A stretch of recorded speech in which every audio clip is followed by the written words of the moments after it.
Hello YouTube, Hester781. We're going to continue on with that Ariens 8524. As you can see, the drive disc is very cracked, and we saw that in the last video. So, starting off, step one, got to pull the wheels off. And these wheels, luckily for me, are moving, but they're far from free. You can see how dry and rusty. This one's wet because I've been lubing them up, but best thing to do with these, if you can get them to move, what I've been doing, lock a pair of vice grips onto the shaft so it stops fighting you. And then just slow but sure, feed a little oil into it. And I'm just sort of moving it past, and I'm sort of pulling while I'm turning. And you can see it's slowly but surely. I'm not going to make you watch the whole process, but you get the idea. This side's fighting a little harder, but I'll turn you back on when these are off. Oh, there's one down. One to go. You can see just how much that rust just builds up, and you really don't want to hit with a hammer. I mean, worst comes to worst, that's what you have to do, but you start denting the rim, chipping the paint. Not that it's not already chipped in places, but I just rather do things as nicely as I can before I get drastic measures out. And that makes two. So what I did for this side, I took a wire wheel on a drill, just buffed out the end, give it every best chance I can have of sliding off, and eventually it just worked right off. Two things to note. This is the right side of the machine. Left side, they're both held on with quick clips. Left side, you never touch this clip unless you're taking the wheel off. This side, this is for single wheel drive, and this is for two wheel drive. I always keep it here in the off season, or if I'm moving it, just because it's so much nicer when this wheel can spin free. Keeping it here, you have to keep it here when you're using it in the snow, or it's just always going to want to pull to the side that's driving is going to want to push, and this side's just going to want to turn. So anyway, if you were wondering why there's two holes, that's why. All right, so the next thing you want to do before you get carried away, or at least I like to do in this order, there's 3 7/16 bolts. The nuts are on the back. And how I like to do that is you try loosening it and this whole thing will spin, obviously. But if you take a clamp and you just go up to the auger, or drive handle, clamp it down, and now she can't move. So you can sneak your wrench in there, your ratchet, and there you go. You get the idea.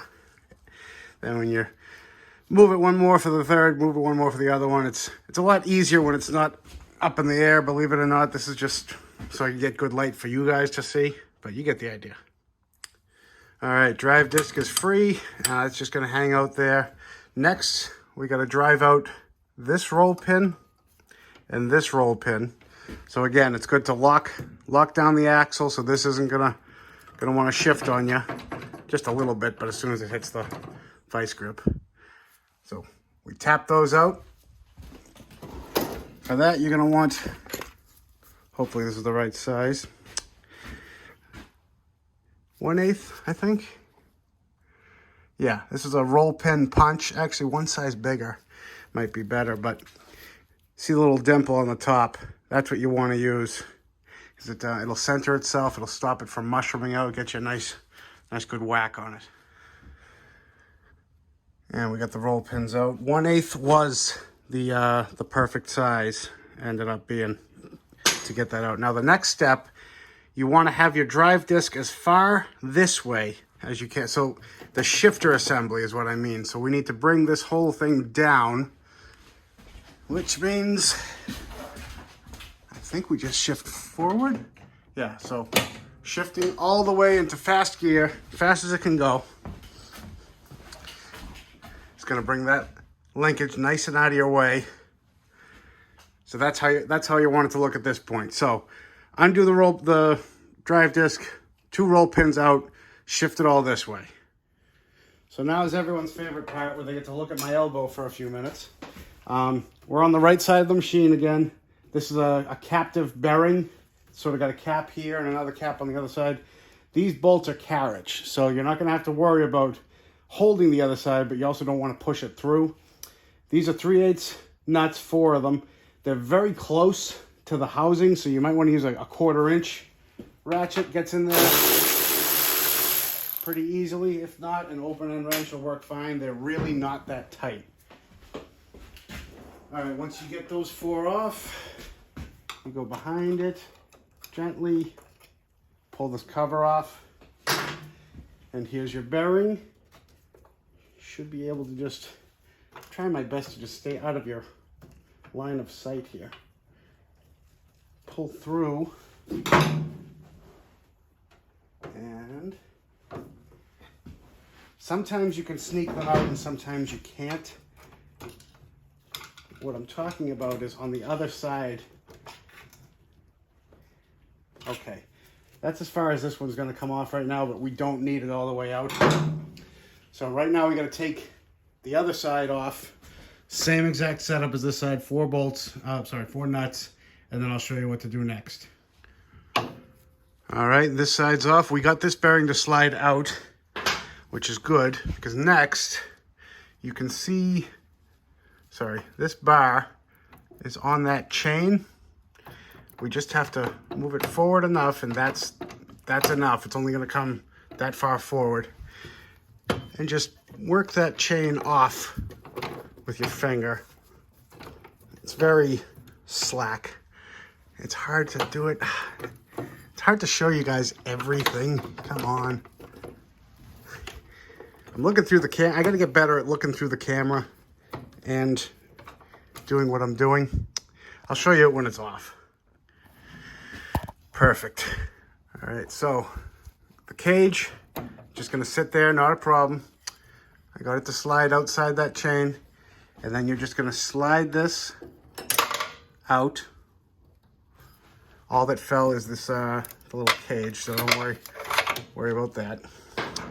But you can see what's going on here now. You just slide that out, and then you can slide your drive discs right up and out of the way. And there's the part number for the original. All right, I'm gonna clean some of this old gunk up and lube up this, and I'll get you back here in a second. All right, so because there's not a lot of room in here, I'm not gonna show you every little detail of putting this back together. It's basically just reverse of removal. But at this point, if this shaft of yours, that's where this selector slides back and forth. If you see it's nice and covered in grease, if that was rusty or not sliding smooth at all, you would pop this bearing off. Right here, it just pulls straight off. Yeah, pop that off. There's a little sleeve here. Just be wary of that. Take it off, put it aside if you think you're gonna lose it. And then you can, this gear is solid on there. You slide this shaft all the way out through this hole, and then you can clean it up on a bench grinder, actually spend some time and clean it. The reason I do it this way is this gear selector, see that little washer? There's a washer on each side on the fork. It can be very tricky for guys with bigger hands. See? Now I've done it. When it falls out on you, wrestling it back into place while holding that bottom washer. Yep, now I've gone and done it. It's see, because you're trying to get that bottom in the slot without dropping it while you're trying to twist the top, and the whole thing's on a bearing, so it's spinning. And that's the noise you didn't want to hear. There's the washer. Fun. And a couple of choice curse words later, we're back in business. Outside cover, bearing, sandwich with the inside cover. I do have to note, The inside caged bolts do have to come off for this shaft to pull forward enough to sneak under that chain. I think that might have been fighting me earlier when I was trying to look through the camera. Roll pins, punch them back through. Get them as even as you can on both sides. It's not dire, but it's just good practice. Drive disc installed. The bolts, German Torque spec, Guten tight. Yeah, and that's about it. Those back together. On the tips of the bearings, which is the same stuff I'm going to use for the axle shafts and the slide shafts, just some good marine grease. Won't wash off. And it's great for applications like this. I've been using it for years. And one quick side note, after you're done greasing, you know, the shafts and everything, make sure this disc, you can see there's a little bit on there, is clean, as well as the rubber part on this. You see, it's a very greasy job. So you just take a clean rag with some brake clean and give it a quick wipe down this, or else the whole point of a friction disc is friction. So when you squeeze that handle, it moves this rubber disc down in contact with here, which is getting driven by the engine. And that's how it's spinning fastest on the outside, slowest on the inside. Any grease gets in here and it's not gonna drive. All right, I'm gonna start it up, and you're probably not gonna be able to hear me when it's going. So what I'm gonna do is I'm gonna put it in the fastest gear possible, and I'm gonna let it sort of burn out. I'm gonna see if the wheels will just do a burnout, which they should if, you know, the friction disc is clean and everything's good. Both forward, and I'll try it in reverse, but reverse isn't as easy.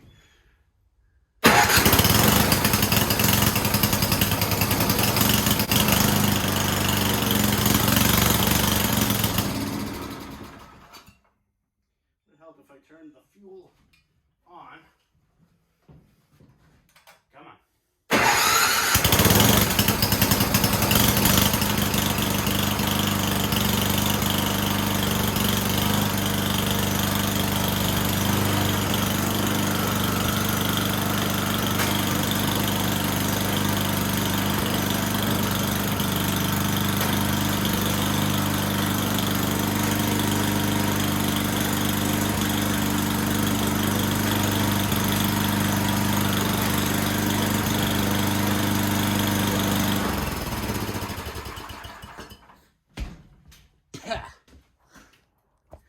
Success!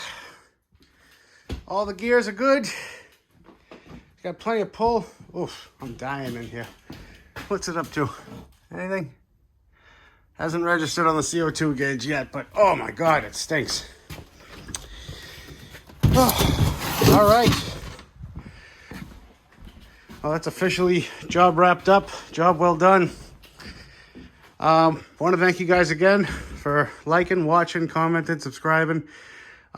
Really, I read every comment. I try to reply to every comment. It really makes my day, talking to you guys, hearing what you guys have to say, the stories you have. It's my pleasure.